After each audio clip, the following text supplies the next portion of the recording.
College में आए हुए बहुत दिन हो गए।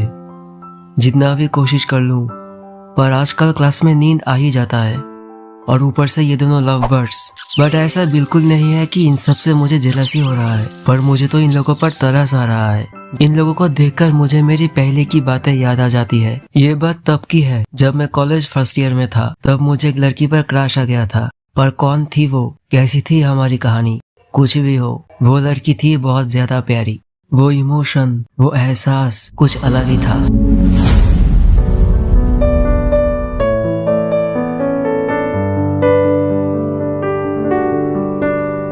जो लड़का कभी खुद के लुक्स पर ध्यान भी नहीं देता था, वो पहली बार मिरर में खुद को देखने लगा। वो एहसास ही कुछ ऐसा था कि मेरे जैसे भोले भाले लड़के को YouTube पर ऐसी चीजें सर्च करने पर मजबूर कर दिया। How to propose a girl. जो लड़का हर छोटी छोटी बातें भी सबके साथ शेयर करता था, वो पहली बार सबसे कुछ छुपाने लगा। वो प्यार का एहसास ही कुछ ऐसा था कि एक शरारती लड़के को सिंपल एंड हम्बल लड़के में बदल दिया। उस लड़की की नाम थी अदिति।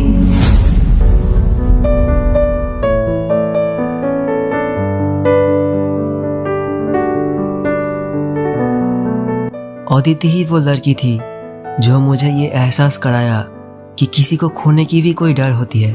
रात में जब सोता हूँ तब उसके साथ मेरा फ्यूचर सोचने लगता हूँ। तब इतनी सुकून भरी नींद आती है, और हर सुबह यही सोचकर उठता हूँ कि आज तो मैं अपनी मन की बात बताकर ही रहूंगा। पर क्या ही करता मैं। जो लड़का क्वेश्चन का आंसर पता होने पर भी क्लास में कभी हाथ नहीं उठाता, वो कैसे ही किसी लड़की को इतनी इजीली अपनी मन की बात बता देता। फिर क्या, ऐसे ही दिन गुजरता गया और मैं भी अपनी मन की बात उसको बताता। उसकी होप ही दिल से निकल गई। फिर एक दिन एक आइडिया आया मेरे दिमाग में। मैं एक अननोन नंबर से व्हाट्सएप पर एक लंबा सा मैसेज लिखा।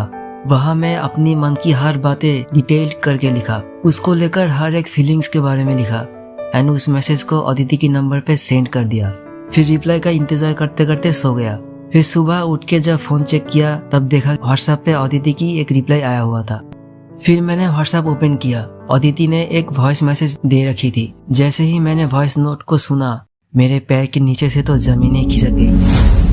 अजय, ऐसे मजाक मत किया करो बेबी। तुम्हें क्या लगता है तुम ऐसे अननोन नंबर से मैसेज करोगे और मुझे पता ही नहीं चलेगा? वैसे वो मैसेज बहुत ही ज्यादा स्वीट था। दिल को छू गया डियर। हाँ, अदिति ने रिप्लाई तो की थी, बट वो रिप्लाई मुझे नहीं, किसी और को सोचकर भेजी थी। मुझसे पहले ही उसकी लाइफ में कोई और आ चुका था। तुम भी मुझसे सच में इतना प्यार करते हो? तुम्हारी मैसेज देखकर मैं बहुत इमोशनल हो गई थी।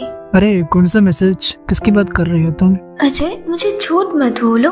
मुझे पता है कि तुमने ही वो मैसेज मुझे भेजा था। ज्यादा नखरे मत करो यार। जिस कहानी में मैं उसका साथ देने वाला था, वहाँ कोई और ही आ चुका था मेरी जगह। I was so let.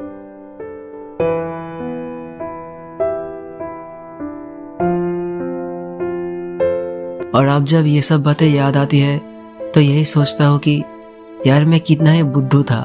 मुझे तब प्यार का मतलब भी नहीं पता था।